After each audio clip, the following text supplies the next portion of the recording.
Good morning, everyone. Thank you for joining on time. We will start the session just shortly. We're just waiting for a few more customers and attendees to join. Thank you for joining on time. We will start the session shortly. Good morning and a very warm welcome to the final episode of this season's of HSBC's SME Knowledge Series with our knowledge partner, CRISIL. It's been 8 amazing episodes across 7 different sectors, and we wanted to end on a high to give you an incredible and macroscopic view of the MSME sector in India today. And what are the opportunities for you as today's MSMEs to come out of this and come out even stronger?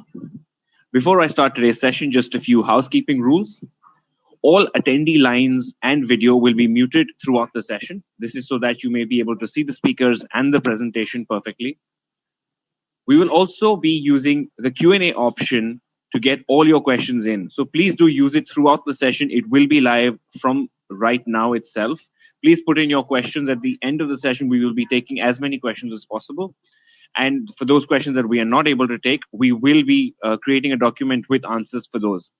Please also note that post this session, all registered attendees will get the presentation, a podcast, which is a 6-minute short version of the entire presentation, and the full replay will come next week on social media as well. So please do wait for all those resources. And without further ado, I'd like to introduce my first speaker for today, Indiresh Faltalkar, who heads the secured lending for SMEs business at HSBC. Over to you, Indiresh.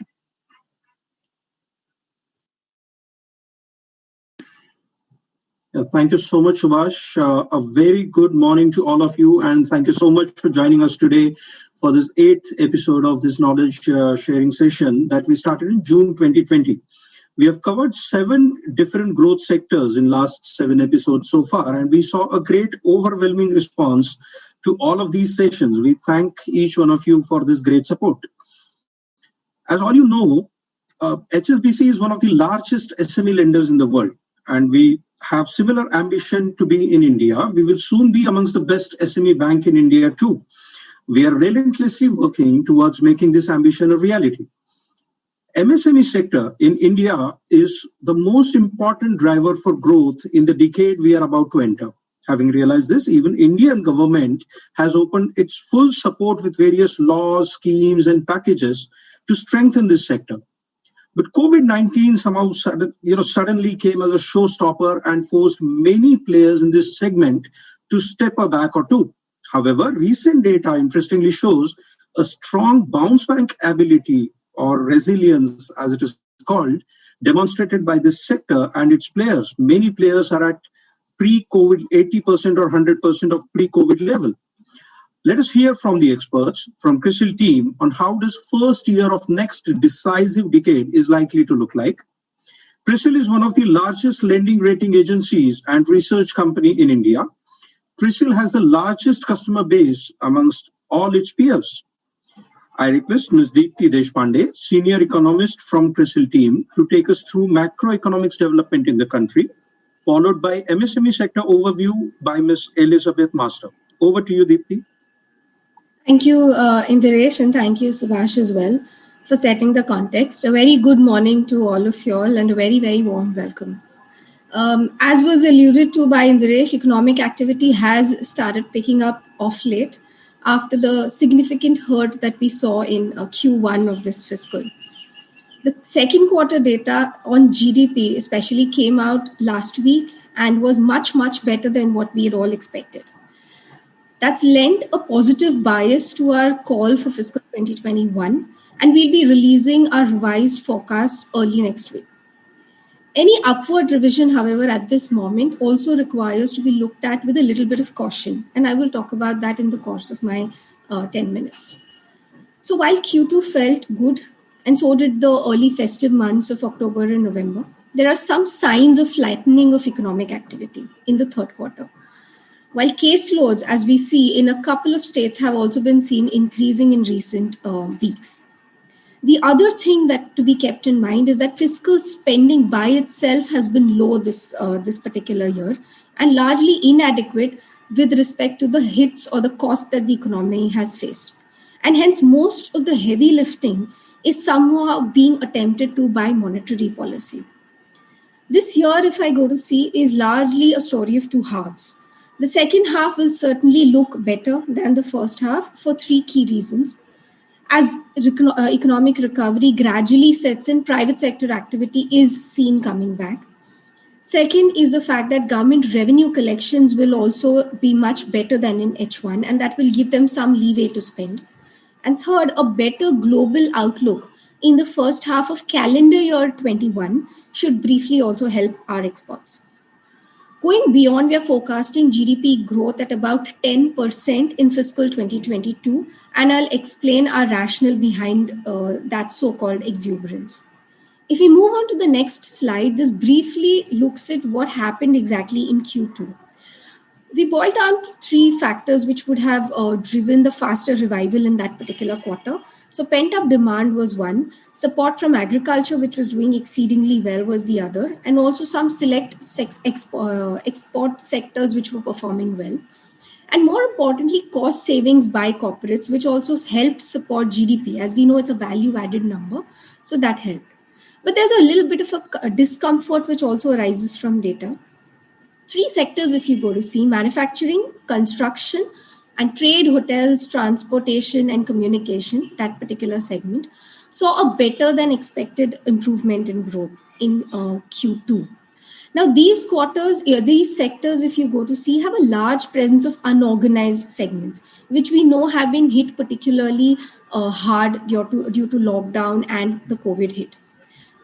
But GDP data in the first estimate doesn't necessarily reflect that kind of a hit. And hence, we believe that there is some upward bias that would have built into these forecasts. And hence, that gives rise to some possibility of a revision in these numbers as we go by. So we've taken some note of that. The next slide, if we go to see, essentially talks about the rising talk and discussion about a possible second wave. Now, it's important to talk about that because there's also a discussion on how that could hurt economic activity. And what we see is that largely we observed behavioral patterns in the last couple of months.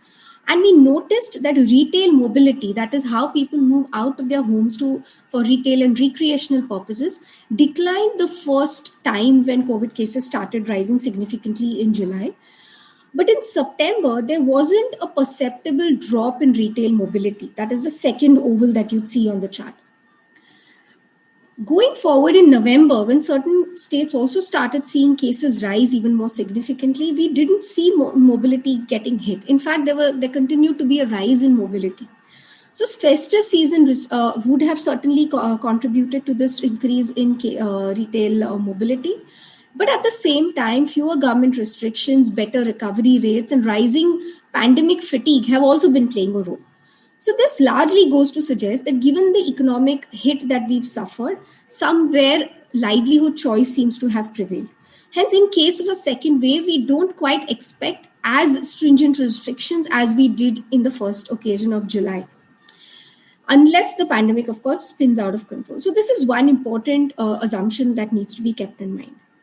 Going on to the next slide, what we are observing is that if we go into Q3, there is some bit of softening of economic activity that is observed in certain segments of the economy.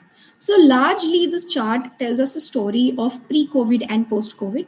Pre-COVID, we know that economic activity was slowing down, if you see it from the consumer side or from the industry side, or even services. Q1 was a complete washout, and therefore you see it in the red. But as you move on, what's also noticeable is that there was a pickup right when the economy started opening up. But gradually in Q2 and in October and in November, there is some softening that is noticeable. And we're wanting to keep that into mind as we revise our forecasts upward. Moving on the next slide, what is visible is that in addition to talking about the real sector of the economy, it's equally important to talk about that part of the economy which lubricates real demand, and that's essentially financial conditions.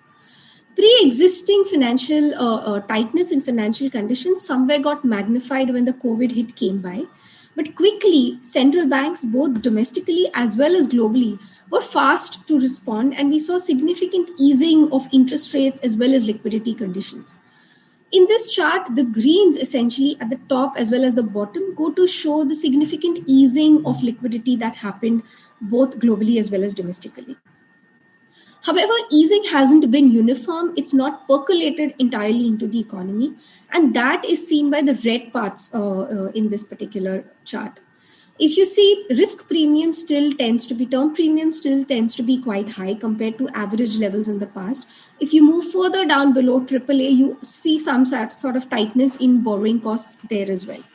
The second thing that's also observable is that if you look at bank credit growth, that hasn't picked up significantly. Banks have over time preferred to lend a lot more to government or invest a lot more in government securities, which are available in abundance. Naturally, there's uncertainty in the economy and therefore risk aversion remains high. The other thing that has also cast some sort of an influence on our growth outlook is the fact that if you look at global economic activity, which is on the next slide, there too there has been a slack, and that's impacting our exports to some extent. Countries that we tend to trade with the most have seen the sharpest hit. If you look at world GDP, that's forecast to shrink 4% in 2020. Of course, there is some sort of a bounce back that's expected in 2021. Now, thanks to revival, mostly fiscal in nature, supported by monetary fiscal, globally revival has come in sooner than expected, but it's also seeing some hiccups as there are rising caseloads, and therefore that's brought back restrictions, especially in US and European economies. There is now, however, hope on the horizon with vaccine coming in, or news that it's coming in sooner than expected. But there are risks too. And I think one of the biggest risks to be kept in mind is the fact that huge debt has been undertaken by some of these economies. And sooner or later, policy stimulus will have to be withdrawn. And that's when growth will start moderating. Most of that should start coming by in the second half of the next calendar year in 2021. Moving on to the next slide, that brings to the fore our overall macro outlook on most other parameters. GDP is something I've already spoken about. On inflation, I think this was completely uncalled for and unexpected. Inflation overall this year is significantly higher than consumer price inflation FY20. And that's been led by the fact that food inflation is high. It's also very ironical because one, demand conditions are weak, so ideally inflation should have been lower. Second, agriculture has been a bumper year this year, and still it's food inflation that's actually causing most of the pain. And that pain is essentially coming in because of food supply related disruptions. In the months to come by, we expect some of that to ease. There's also a base effect that will start aiding to some extent, but overall higher inflation this year has constrained the RBI's ability to support growth.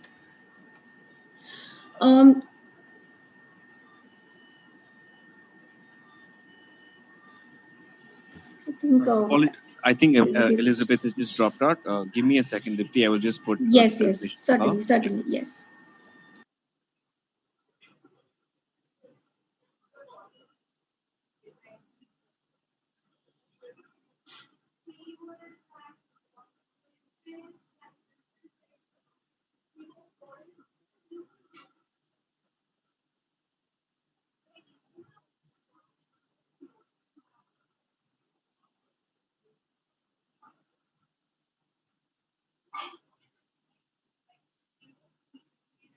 Hi, can you see the presentation, Dipti? Yes, I can. I can continue. Yeah. Okay. So moving on the exchange rate, we're expecting the exchange rate to average around 74 by March of 2021. And that's supported by the fact that we're expecting a mild surplus on the current account. At the same time, globally as well, monetary policy conditions are weak and there will be easy liquidity that's available. On the 10-year GSEC yield, we are expecting the yield to average around 6.2% in March. There could be some downward bias to that number, but we are still holding on to 6.2%. Honestly, in a year when government borrowings are so high, ideally the yields should have gone to levels much above these. But what also needs to be taken into note is the fact that RBI is keeping liquidity extremely easy, and that's helping the 10-year GSEC yield maintain lower levels. Moving on to the last slide, I think at this juncture it's important to talk about beyond FY 2021 and how we see that panning out. So like I mentioned before, FY22, our growth call is 10%. And that seems to be quite a high number, but honestly, it's largely optical in nature, driven by a very weak base of this year, and also some benefit because, like I said, globally things would look better in the first half of the next calendar year. But having said that, what we need to keep in mind is that even with that 10% growth, we'll just manage to see a level of GDP which is comparable to FY20. So to that extent, there are 2 years which have been lost. Beyond that, we see growth moderating and averaging somewhere around 6 to 6.2% in the medium term. And even with that, growth is likely to be a little bit higher than how we see world GDP growth panning out. Having said that, all these forecasts that we've mentioned have risks to it, and the risks are until a vaccine is found, mass produced and distributed, at least within the next 3 to 4 months in India. So with that, I would like to close my brief on macro and hand over the slides to Elizabeth. Thank you.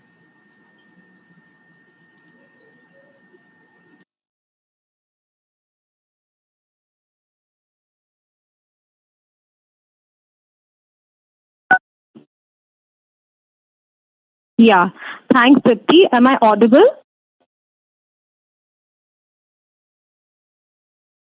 Yes, you are, Elizabeth. Please go ahead. Thank you. So let's begin with the outlook and the opportunities for the MSME industry. If we go on to the next slide, we clearly can see that MSMEs are indeed the backbone of the Indian economy. Given the fact that they contribute 30% of India's GDP, employ 60% of India's workforce, account for 90% of India's enterprises, and constitute almost 48% of the India's export. And this scene is not so different when we look at even global context. Be it in countries like Mexico, Brazil, China, and Japan, SMEs increasingly have significance and a meaningful size in terms of GDP and even in terms of employees. If we look on the right-hand side in terms of India's MSME revenue growth and outlook, our analysis of 11,500 entities using the CRISIL Quantix platform reveals that the revenue growth for MSMEs was 7.8% from 17 to 19. Pre-COVID in FY20, we were already on a weak footing and there was a revenue degrowth of 2%. In FY21, we believe that COVID has impacted all sections of the society, but MSMEs have been impacted more significantly. And with that happening, we are expecting a degrowth of 17 to 21% in FY21, with Q1 being a complete washout. The key verticals which will result in this degrowth would be sectors like export and construction-linked verticals. However, FY22 in terms of MSME industry revenue growth looks to be good because we see a 15 to 17% kind of an optical recovery. Let's now go to the next slide and look at the key verticals which are leaders and laggards in the MSME revenue growth. If we look at the left-hand side in top, in terms of the healthcare sector, the MSME revenue growth was 10 to 15% positive in FY20. Healthcare clearly is well placed even in the current scenario. But when we look at the MSME revenue growth rate for healthcare in FY21, we see that there's expected to have a negative growth rate, 1 to 5%. The key reason for this is one of the subsegments within healthcare is going to have a degrowth or set to underperform primarily because of the deferment of treatments, and that is hospital sector. If we look at FY22, we see again a bounce back for this entire vertical, and healthcare will grow at 15 to 20%. If we talk about the next vertical, which is agri and allied sectors, we believe that given that it is essential and even there will be a revival in the HoReCa consumption, In FY21, the MSME revenue growth outlook for agri and allied sectors will be 1 to 5% positive. If we talk about the next two verticals together, construction and the export link, both these verticals are having a double whammy, given that pre-pandemic in FY21 they were impacted, and even in FY21 they will see the most impact versus all the other verticals in the state. Especially when we talk about construction and infra side, given that there is more of public spending, there will be diversion of funds that will happen from infra to the other healthcare and social sectors. With this, construction will be hit the most. Even in terms of export-linked sectors, because of the global slowdown, we will see FY21 growth rate to be negative 25 to 30% for exports. If we talk about the bottom verticals, we talk about consumption services, which is more about travel agent, tour operators, or air freight and courier services. Even they have been impacted, and hence in FY21, we would see a degrowth of 20 to 25%. If we talk about consumption products, some of the sectors in this vertical, be it about auto components, because of the weak demand and resulting in low utilizations, will see again a steeper revenue degrowth. And hence, this entire vertical of consumption products will also see a degrowth of 15 to 20%. Similar is the case with commodities. Because of the weak demand happening, we would see a negative growth rate of 15 to 20%. So in a nutshell, if we look at all these verticals, construction and export links are the most impacted verticals in FY21. And healthcare and agri were the well placed. But when we look at FY22, the next fiscal, it looks to be in the green zone for most of all the verticals. Having looked at now the revenue outlook, let's also deep dive in the next slide, which talks about the margins. So in terms of the MSME EBITDA margins, again, our analysis using the Quantix platform of 11,500 entities reveals that in FY20, we have EBITDA margins of MSMEs at 6.5%. We are estimating in FY21 that it will slide by another 200 to 250 basis points, essentially because of the weak demand, so there will be some benign commodity prices. FY22, EBITDA margins will again restore to 6 to 7% to the levels of pre-COVID. If we look at the right-hand side of this slide, which talks about the financial performance sub-segment-wise, clearly we can see that micro segment has underperformed that the small and the medium, be it in terms of the revenue growth, EBITDA margins, or the gross current assets. In terms of the financial performance as well, micro entities are the ones which are more impacted and will see more stress in this fiscal. Let's now deep dive into the working capital side, given in the next slide. In this, if we see, then bulk of the credit actually goes in meeting the higher working capital needs of MSMEs. In the terms of low growth years, we have especially seen that there is a stretch of around 15 to 20% versus the normal growth years. However, here, the incremental working capital requirement will rise the sharpest for those kind of MSMEs which have a higher share of B2B sales and exports. If we look at the sectors over here, gems and jewelry, textile ready-made garment, construction real estate. Each of these three sectors are very highly working capital intensive. And given the high dependence that they have in terms of exports, gems having a 50% export revenue share, textiles having 25%, or even construction, which is more of a B2B kind of a presence, we believe that the impact on working capital in this fiscal will be very high. However, if we do an assessment for FY22, given that the revenue growth rates and the margins of the entire industry are going to be better than this fiscal, we believe in FY22, the working capital pressures of MSCs are set to ease. If we go to the next slide, to tide the current situation, government has announced several measures. And we believe that the measures which government have taken to support the MSMEs are steps in the right direction. To give an example, some of the measures that they have taken, the Emergency Credit Line Guarantee Scheme, which is being announced, of rupees 3 lakh crore, almost 50% of that is being disbursed. This scheme is now extended up to March 31st, 2021.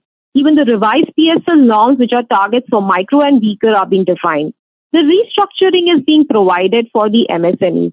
The ex gratia scheme for the loans which instead of being on a compound interest are now being on a simple interest from March to August. The additional allocations which are being made to the Manrega. These are all the steps which are being taken, and there are many more. Given now that we have spoken about the revenue outlook and profitability, which is better for the MSMEs in FY22, let's now look at what are the opportunities which MSMEs need to capitalize in the next slide. The opportunities for the MSMEs are plenty over the medium to long term. The first and foremost being the PLI scheme. The PLI scheme, which was recently announced by the Government of India, is expected to boost the domestic manufacturing via the cash incentives. The second opportunity, which is a diversification beyond China. And can India be really China plus one? Any kind of export opportunity over there. Digital expansion will be the next wave. Entities that will deploy digital will be the leaders in the pack. Also, MSEs who will be transitioning to the omni-channel will be able to reap the benefits. Let's move to the next slide, which talks about the PLI scheme, which is set to boost the domestic manufacturing via cash incentives. The PLI scheme, if we go in the next slide, talks about the 10 sectors where it is being announced. The total approved outlay is rupees 1.44 lakh crores. And if we see these 10 verticals, they are predominantly either the sunrise or the labor-intensive sectors.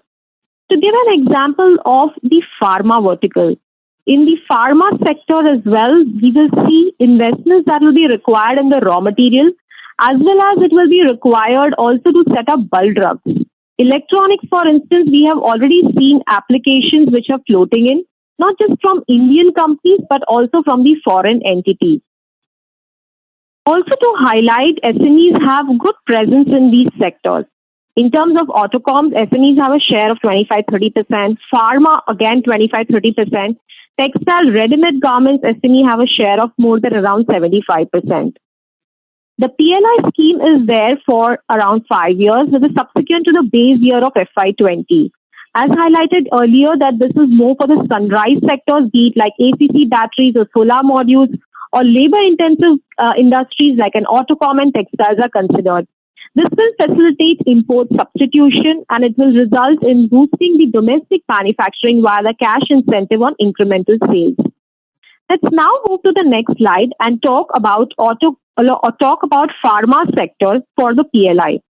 So if we see here, the dependence on imports is essentially high in pharma for the key raw materials. And we believe that PLI will encourage the domestic manufacturing. We have depicted here the value chain of pharma, the key starting material, right to the chemical intermediate, to the API, to the formulation. To give an example, a key starting material and a chemical intermediate will be a para-amino, which will be made to a pharmaceutical API. A API is an active pharmaceutical ingredient which actually acts on a disease. And from there, we make a formulation, which is a paracetamol tablet. If we look at the back-end kind of a value chain, the key starting material intermediate is API. This is largely which is imported, and a bulk of it is coming from China. Interestingly, in this back-end value chain, we are also seeing that there is very moderate to high kind of an SME presence, which provides opportunities for SMEs to tap the PLI scheme. If we move to the next sector, which can benefit from the PLI, the auto component. If we see the SME share in auto component 25-30%, and the total imports that they are doing, almost 70% of the auto component imports are to meet the replacement demand. And if we look on the left-hand chart, which talks about the segmental breakup of the imports, clearly engine components comprise the bulk of it, almost 1/3, followed by the steering. Almost 60% of all these imports on the right side of the donut reveals that they are coming from the Asian countries. The domestic OEMs that focus on localizations will help to reduce the imports. And we believe that those SMEs which will be focused on doing this PLI scheme will be able to tap this opportunity. Also, it is critical to see in the next slide that what is an opportunity in EV and how auto component players can capitalize on it. We believe that new auto components that go into the electric vehicles will actually serve as an opportunity for auto component players. If we see in electric vehicles by 2030, almost one third of the market will be EV, and it will be largely led by segments of two-wheelers and three-wheelers. With this, there will be new auto component kind of requirements. Essentially, battery and related parts will form a medium to long-term opportunity, followed by electrical and electronic motor sensors controllers, or even the miscellaneous kind of products like inverters. However, the existing kind of auto component subsegments like a drive transmission or an exhaust management may not be required in an electric vehicle. Hence, the SMEs which focus on the battery and related parts or electric and all for the EV space will be more prepared in the current context. Let's now move to the next opportunity, which is about diversification beyond China, or can India be China plus one? Here, let's talk about the sector. If we go on the next slide about chemicals. Chemicals, given that it's more again having export share. And if we look here in terms of chemicals, it has been growing at a CAGR of around 16%. Although in FY21, you would see a degrowth and again a bounce back in FY22. If we see the India's specialty chemical exports, clearly there are two subcomponents on the left side of the chart. If we see agrochemicals and colorants, both of these subsegments have a higher share of exports at around 45 to 50% in exports. If we look on the right-hand side, however, where we are comparing about the India's share in global export versus China's share in global exports for chemicals, we can clearly see that agrochemicals and colorants, though India's share is high, it's still slightly low versus China, versus all the other segments as well where India's share is low. We believe that the US, India, China, the pollution norms which are there, the US-China trade war which is there, and the de-risking kind of policies or measures that other countries will implement to diversify their supply chains beyond China will actually provide an opportunity for India.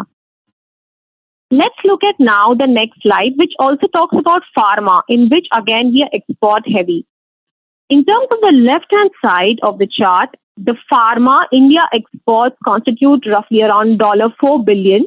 And if we see India's share in the world trade, again in terms of both value and volume terms, it is around 9% and 14%, lower than what it is for China. China's share in world trade will be around 21% and 46% in value and volume, clearly highlighting that India has an opportunity to capitalize on this through the PLI. Also to highlight on the right-hand side, about the opportunities that are existing for the COVID-19 vaccine. In terms of the overall exports of pharmaceuticals, vaccines constitute around 5%. And of the overall vaccine market as well, 66% is entirely exported. Clearly, it signals that we have an experience in vaccine development. And this low cost of production will help Indian companies to capitalize on this kind of an opportunity. So this plus the de-risking factor which I highlighted earlier will provide opportunities for expanding the pharma.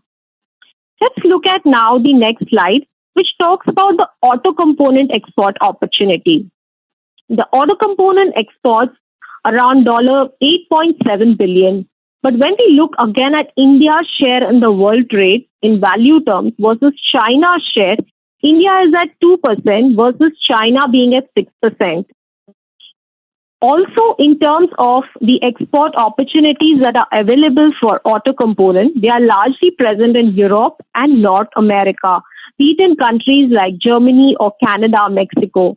In terms of the sub-segments within auto components, engine components form a major part, almost 27%. And if we look at the right-hand side of the chart, interestingly, it gives the perspective that the components that we are exporting, be it engine components, electricals, drive, transmission, all of these are very highly technological complex. clearly highlights that we have the ability to make the technologically complex components, which will provide the way ahead to have more export opportunity. Now let's look at the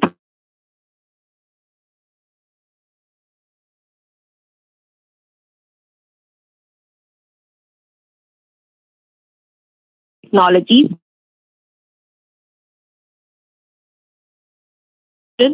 be able to ride growth. For instance, if we see the first new age technology about artificial intelligence, the global AI spending is set to grow at a CAGR of 35% by FY22. The highest adoption of AI has happened in US, with US accounting for almost 50% of the global AI spend. Also, we have seen that there is high kind of adoption in retail and BFSI. So what's in it for the SMEs in this? We believe that for the SME space in the entire value chain of AI, opportunities in terms of data capture, cleaning of data will be more of a near-term kind of opportunity.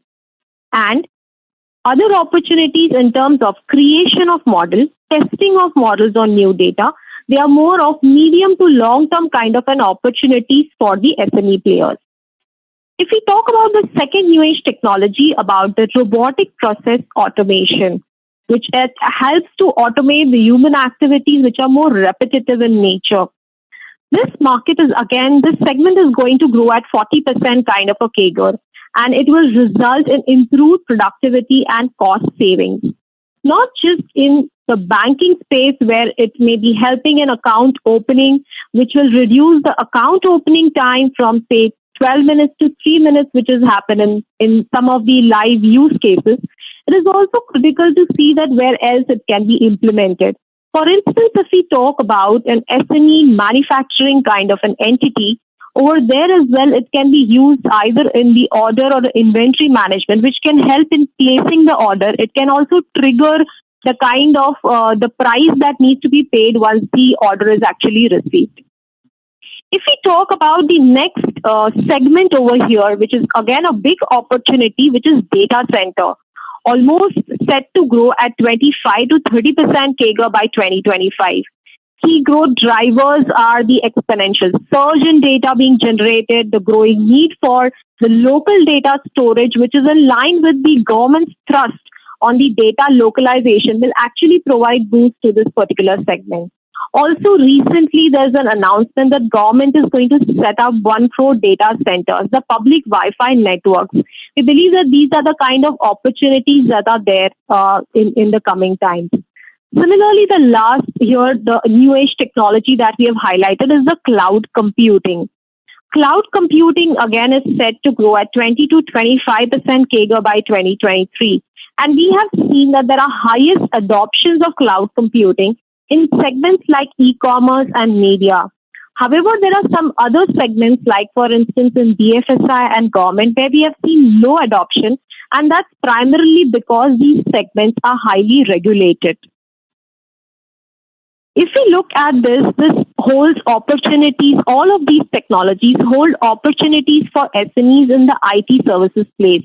At the same time, it also facilitates for the other verticals, be it in terms of healthcare or manufacturing, BFSI, to result in cost reduction, because digital transformation will enable them to result in lower cost.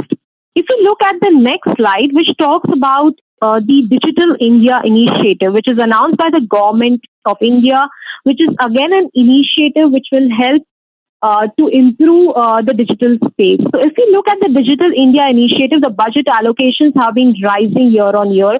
The utilization for that matter has been hovering almost more than 90%, which is higher than most of the ministries that we have seen.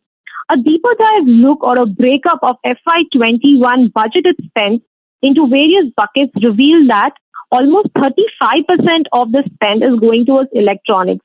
And electronics is moving more from being assembling to the manufacturing unit. Similarly, it's going to the PMG Disha scheme, which is about promoting rural education, or the promotion of the digital payments, which is about moving towards the cashless economy. But when we still look at India's digital economy versus the global context, we believe that India's digital economy is still far at a very nascent stage, almost at less than 2% versus countries like US and UK, which are on the higher side. Let me also highlight about some of the key initiatives under Digital India, especially in the current context that healthcare is having increasing importance. Let me talk about the National Digital Health Mission, Health ID, which works something similar like a Aadhaar card, but here the health parameters of an individual are being captured. The DG Doctor, in which an online facility is available for a doctor. The health facility registered, in which the private and the public establishments of the hospital's registry is being maintained. The personal health records, the track history of the entire health is being captured in this. All of these initiatives are the pilots that already have been rolled out. And the e-pharmacy, telemedicine are more which are in process. Clearly holds opportunities on the domestic side as well for the IT players. Let's now look at the next opportunity, which is transition to the omni-channel to reap benefits. If you look at the next slide, which mentions about, we believe that those MSCs which will be able to transition to the omni-channel will be able to reap the results. If you look at the top chart, the left top, it talks about the internet penetration, which has significantly risen by almost 5 times over the decade. If you look on the right graph, it talks about the rising urbanization trends in India. Also, the data usage, in which we have seen on a quarterly basis that there is a bump up. Clearly, all these signals that online is the way to go.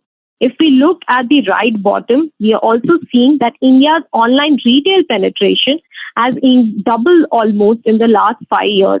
And we believe that it will further rise to 4 to 5% by FY23. Hence, an optical mix of offline, online, and more transition to the omni-channel. The SMEs which will be able to do that will be able to reap more benefits. So let's go to the last slide, which talks about the summary of all the slides. So in terms of the heading, which talks about 2 steps back and prepare for a quantum leap, we believe that there are 2 years which have been impacted, FY20, which was already a slower year, and at the same time FY21, which is deeply impacted because of COVID. But now there is time to prepare for a quantum leap in the next fiscal of 22. If we look at MSMEs, they indeed are the growth engine, as depicted earlier, that they are the backbone, contributing a higher share to GDP and employment. And we believe that the revenue growth for them will bounce back, and it will be around 15 to 17% in FY22. Similarly, the operating margins, which were also lower in FY21, will bounce back again in FY22, and they will go back to the pre-pandemic level. The working capital cycle, which is always a pain point for SMEs, we believe that pressures will also ease in the next fiscal. And all the opportunities that we mentioned about in terms of the PLI scheme, which is expected to boost the domestic manufacturing, the export opportunity which exists because countries are looking at diversifying beyond China and de-risking their supply chain, being more digital and having, because that's the next wave, and the MSMEs which will be transitioning to omni-channel are the ones which will be setting to reap the benefits. With this, I conclude the presentation, and now I will hand it over to Subhash to moderate the Q&A session. Thank you. Thank you, Dipti. Thank you, Indiresh. And thank you, Elizabeth, for that extremely insightful presentation. We've got quite a few questions for us, and I won't take more time and get into the first one, which is quite simple but quite important. What's your view on the new MSME definition, per se? Yeah. So in terms of the older definition that was there for the MSME, clearly it was based on the plant and machinery, and we believe that it was a very dated definition which was there. And so we believe that it was high time that we move from the dated definition of investments in plant and machinery and rather move to a new definition which encompasses more. We believe that the current definition of having an annual turnover of less than 250 crore is a step in the right direction. Okay, thanks. I'm moving to my next question. While Dipti did focus on this a bit, maybe we can sort of repeat that. What is the percentage effect on inflation from diesel and petrol price alone? Dipti, you're on mute. Sorry. Petrol and diesel price inflation as such is high. It's about 10% as of October. But the point being that in the consumer price inflation basket, the weight is pretty low. It's less than 3%. So to that extent, it doesn't push overall inflation as much as food inflation does. Thanks, Dipti. I'll come back to Elizabeth. Now, while we mentioned that, digital initiatives are a good place for us to look at the green shoots, right? Is there any specific analysis done for blockchain per se and what the opportunities there lie? Yeah, so I think digital opportunities which are there are crisscross across many different verticals, not just arising in AI or RPA or blockchain. I believe that even in smaller things in the day-to-day kind of activities, also it can be done. So I gave you, for instance, an example of a manufacturing entity in which the inventory and the order can be automated. That is one of the areas. The other areas can also be, for instance, in healthcare, where the symptoms can be diagnosed and the treatment then can be provided. It can also be used in various other forms as well, like for instance in the insurance side where the processing of claims and all can be used. So I think it's a multifold thing where a combination of all these technologies can be used in, which can help to not just increase the revenues, it can help to have enhancements, optimize your cost, move in more productivity. And the end of it, it will also help to redeploy the workforce into more of efficient usage. Sure, thanks. Just in a continuation, I've got another question. Where do you see the fintech space emerging, especially from an MSME perspective? Yeah, so if we look at fintechs and the entire thing, before I talk on that bit, it's important to also understand that what kind of digital lending really happens when it happens in the MSME overall space. Assessment is currently, when I look at the overall lending across different sectors, be it in auto or all the other segments, in MSME, usually the digital lending is currently around some less than 5 to 10%. So clearly that highlights there's a lot of scope over there. We are also seeing that a lot of fintechs are themselves also providing that kind of an opportunity where they can analyze and provide that kind of lending. At the same time, we are also seeing that there are a lot of joint ventures which they are taking with the banks, basically a collaborative approach of partnership with banks and then finally lending. So I believe that is something a way to go ahead. Sure, thanks. I'm going to move on to another one, which quickly says that what is your view on the hospitality industry? So hotels, travel, they've been affected fairly hard this time. Yeah. So if we look at the hospitality industry, so for instance, if we talk about the travel agents and tour operators kind of an industry, we believe this fiscal definitely we will see a significant impact. Next fiscal, however, things will slightly start improving. So on the travel side, anything that is being related on the services side, which is related to it, even to talk about, say, courier services for that matter, we are seeing that document segment was already impacted because of digitization happening. Now with this COVID, there's a further impact that is there on this vertical. But next year in FY22, across other verticals, we will see some kind of bounce back. But yeah, it will be still far off from the COVID levels for the travel-related sector. Okay. And definitely, just to add on to what Elizabeth said, definitely hospitality as a sector would be one of the sectors which will see a more delayed L-shaped recovery. It is, and only in FY23 is when we believe that a full-fledged recovery is expected to be seen in that specific sector. So there have been some shoots of recovery with people going or traveling to nearby destinations, but that's again very limited to within a limited space, and there also people are preferring more of hotels which are 5 stars and so on. So for the MSMEs, a full-fledged recovery is expected only in FY23. Thanks, Isha.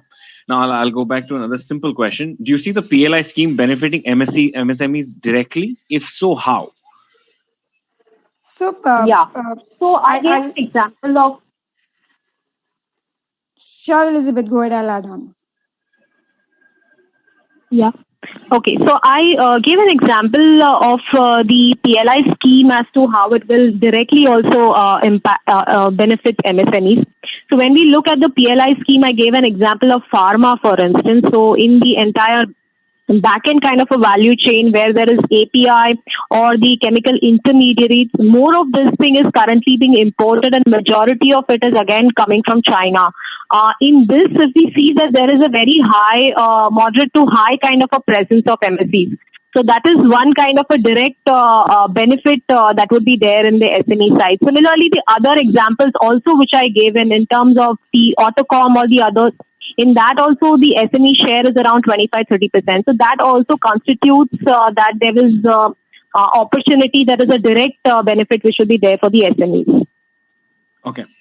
I'll move on to my next question quickly, which is, will the drop in revenue and EBITDA lead to certain closure of MSME units, or do ECL, GS and MSME restructuring become sufficient modes of ensuring survival for them? So I would put it this far that the ECLGS scheme of 3 lakh crore that is being announced, clearly if that would not have been there, the pressure have been multifold. That is one of the other avenues which has given a kind of pep up to the credit growth which has happened for the MSE in the current context, especially because we have seen in MSMEs that the working capital pressures have increased in this fiscal and they need more credit to support that. So with this ECLG scheme being fully guaranteed, it gave some cushion even to the lenders to go ahead and provide that kind of a credit.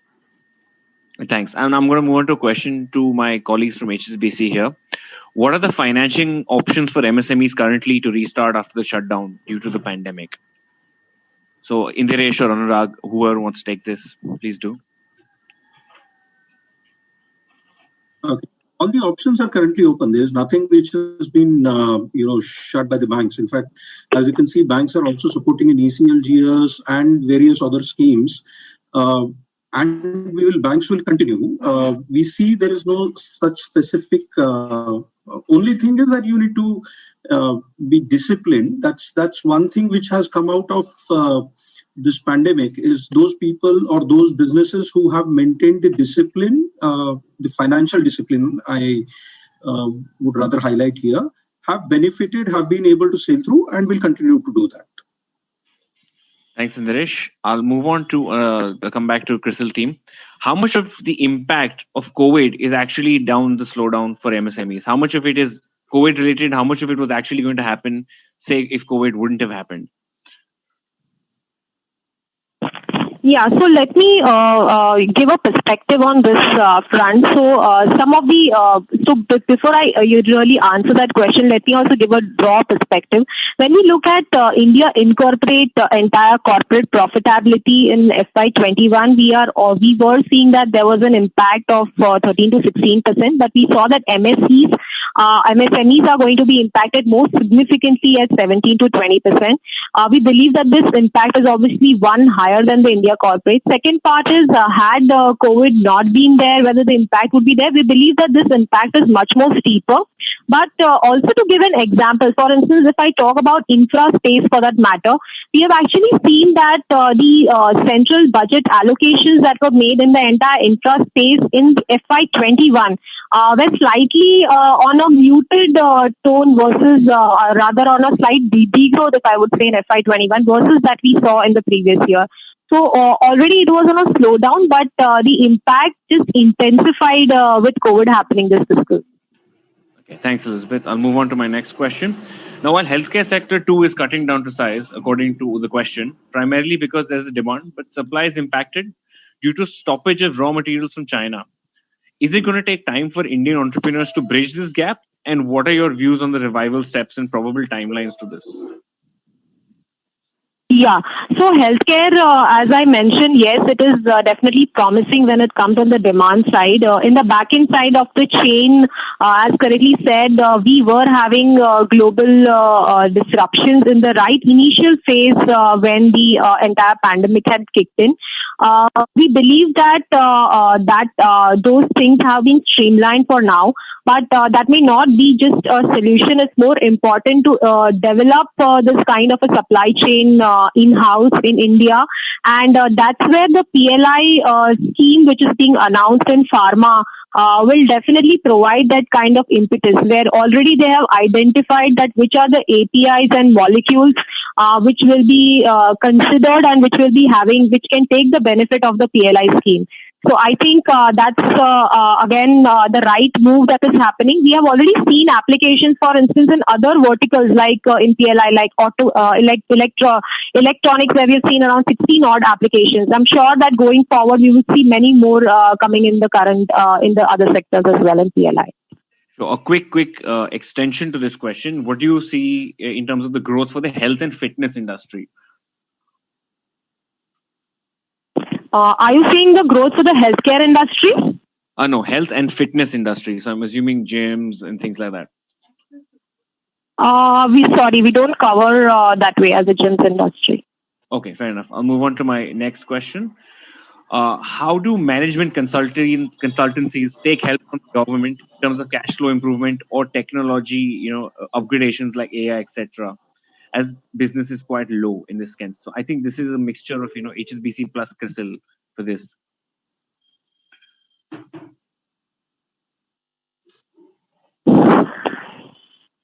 So I would put forth in this way, as I highlighted earlier, that even in the different day-to-day operations as well, SMEs can really have that kind of a play, and consulting companies can provide that kind of a benefit. For instance, simple things are highlighted in terms of inventory or stock management. It can be even in the SME healthcare who want to do any diagnosis and give that kind of treatment which is there to the patients. So avenues into that, or for instance in agriculture space, one of the things that comes also is to provide the what would be the ideal time for harvesting, looking at the various parameters that is assessed using the IT tools, as well as also providing cues on the prices. These are the kind of things which can actually be more data analytics and can be driven on that. Okay, I've got a cheeky question here. If we want to start a micro industry, what's the best sector to get into right now? If we see the entire lot, when we highlighted about the different verticals, clearly, I mean, we have mentioned in the presentation also, healthcare undoubtedly is well placed in the overall pack, and similarly, agri and allied sectors are also well placed. Obviously, it's pick choosing within that sub segments, but yeah, given the current context, these two are the key verticals. At the same time, even having exposure to the sunrise kind of industries, be it in terms of the batteries, which I gave an example. So, if the electric vehicle is the way to go, then having exposure in batteries and the related kind of components are some of the avenues which should be looked at. So in a nutshell, I would say that one should keep an eye on which are the more of the sunrise kind of industry, plus the one which is more of promising in terms of growth rates going forward. Yeah, I'm going to take one last question, Isha. This thing, I believe you've seen that as well. On the leather industry, if we can, throw some light. Yeah. So, honestly, from a leather industry perspective, it has been hit both from a revenue as well as an operation front on account of the key end-use sectors, that is footwear as well as a sports segment being impacted. So the footwear segment has seen a minus 60% kind of a drop in H1 itself, and that's on largely on account of the lockdown, people staying at home and so on. And so was the case in the sports segment as well, because of live events, stadiums being closed. There again, the sports segment has also been fairly dead from a leather standpoint. So from a outlook perspective, this year it will take some time to recover. And again, like I said, even in hospitality, leather industry will also see a L-shaped recovery. with recovery coming only in the second half of next year. But we can explore some export opportunities. Now, a large part of more than 50-60% of the leather exports globally is dominated by China. And there we can look at being China plus one in some of the nearby economies by being more cost economical and also tapping some of the customer base there. Thank you, Isha. Thank you. And thank you to everyone who came for this session. I believe we have a lot of questions answered. If we weren't able to answer your questions, we will attempt to reach out to you directly and answer your questions. I would like to hand over to Isha now for our closing comments, and at the same time also launch our polling, which is just a short feedback that you may be able to share with us in terms of, did the session work for you? How would you like to see us come back with season 2? What kind of formats would you like? Please do let us know. And Isha, over to you for the closing comments. Yeah, thanks, Subhash. So COVID-19 has clearly hit Indian MSMEs on both revenue as well as operations front. But there are some signs of recovery from September, especially on the construction, manufacturing, and even on the services side that brings some cheer per se. Now, on this low base and some short-term booster by government on emergency credit line front, it will help us navigate the crisis in the short term. But in the medium term, being digital and being able to connect with the customers through technology, being omni-channel present, and will definitely bring about a significant play in differentiating your services. With this 8th episode, we close the curtain for our 2020 webinar series, and we'll be back soon as we brainstorm and create more differentiated content for you all in newer episodes that we shall bring soon. Thank you so much. Thank you, Isha. And I'd like to again let everyone know who attended today. We will be sharing several session resources, which will include a replay, which will go up next week on our social media, the presentation, a podcast, which is a 6-minute short version of the entire presentation, a one-page charticle or infographic for you to get the key snapshots, and more. So thank you everyone again for joining us. And we hope this was as useful and energizing for us as well. Thank you, everyone.